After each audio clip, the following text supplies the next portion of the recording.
volta do período chuvoso, eles também aparecem, os caramujos africanos, e muitas dúvidas pairam sobre o assunto. Mas o que fazer? Como descartar? Traz riscos à nossa saúde? Conversamos com a bióloga Juliana, que nos passou mais informações. A história desses caramujos africanos começou aqui no Brasil no ano de 1980, em que alguns colonizadores, algumas pessoas no Paraná introduziram esses caramujos da África, como o próprio nome diz, né? E em 1990 no Porto de Santos. E vale lembrar que essa introdução foi ilegal, não teve, né, uma solicitação do IBAMA para fazer. E eles trouxeram esses caramujos para o Brasil na tentativa de substituir o escargot, que era muito caro na época, mas era consumido. E eles começaram a criar, só que não foi bem aceito pela população que consumia, que já era pequena, e ele tinha uma carne muito dura, né, segundo as pessoas que consumiam, e não teve um bom consumo. Então, de forma inocente, essas pessoas soltaram esses caramujos no meio da mata, e eles acabaram se tornando uma espécie invasora no Brasil. Desde 2005, eles são considerados uma espécie invasora. E muitas dúvidas pairam ainda sobre os caramujos africanos. Transmitem doenças? Como é que funciona tudo isso? Isso, então eles transmitem doenças. Os caramujos, nós temos vários moluscos que são transmissores de doenças, porque eles carregam, eles são, como a gente chama, né, na biologia, os vetores. Então, no caso, para a espécie humana, esse caramujo africano, ele é bem perigoso no sentido de carregar um verme que causa uma espécie de meningite. Ela não é tipicamente humana, ela é com outros animais, ela acaba contaminando outros animais, mas pelo fato do humano estar em contato ou com esse caramujo ou comendo algum alimento por onde esse caramujo passou, pode acabar se contaminando com essa meningite e ter sintomas clássicos de meningite, como dor de cabeça, febre, náuseas, vômitos. Eles se procriam geralmente em locais que tem muito lixo, muito mato, e ainda está falando sobre a dengue também. É importante, uma das prevenções é estar sempre limpando e deixando tudo limpo para evitar a chegada deles. Isso, exatamente. Ele é um caramujo hermafrodita, então ele não precisa, né, de um parceiro ali para poder se reproduzir, então eles se reproduzem muito.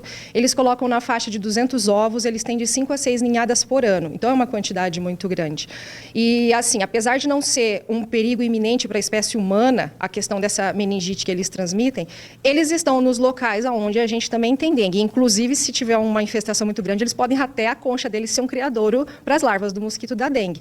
Então, como a nossa cidade hoje, aqui o nosso estado passa por uma situação crítica, né? Se a gente tem a limpeza dos terrenos, capinar, evitar lixo, pneus, né, entulhos, né, nos terrenos, a gente não só evita esse caramujo que pode transmitir doenças, como também o mosquito da dengue.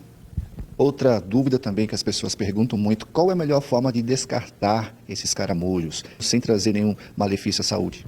Isso. Se você observar, então, uma infestação em algum local próximo da sua casa, você pode, inclusive, chamar a Secretaria de Saúde, a Vigilância Sanitária, que eles mesmos fazem esse descarte. Se você encontrar na sua casa ou em algum local próximo, de preferência, ou no início da manhã ou no final da noite, você pode recolher esses caramujos com luva, sem entrar em contato com a casca deles, juntá-los num recipiente, num saco, e a principal instrução que eles dão é para colocar cal virgem, amassar e colocar eles mortos no lixo comum para ser recolhido. Não descartar eles vivos, não utilizar pesticida. Nós temos alguns que a gente chama de molucida, que é para esses moluscos, mas eles são muito tóxicos e precisa ter um manuseio correto, então não é legal usar isso em casa, de uso doméstico.